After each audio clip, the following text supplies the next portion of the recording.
আল্লাহ বলবেন নবীর ফারাসাক, মাথা তোলেন আর কাঁদবেন না। বিশ্ব নবী মাথা তুলবেন, আল্লাহ বলবেন সাল তো, আপনি যা যাবেন তাই দেব। ওয়াশফা তুশাফা, সুপারিশ করেন, সুপারিশ কবুল করব।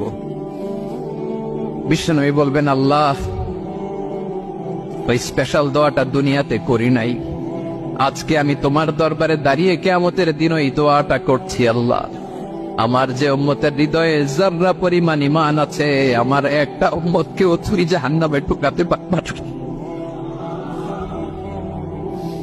বিশ্বনবী পাগলের মতো একবার হাউজে কাউসারে যাবেন, একবার সিরাতে যাবেন, একবার পুলসিরাতের দিকে, একবার হাউজে কাউসারের দিকে পাগলের মতো দৌড়াতে থাকবেন।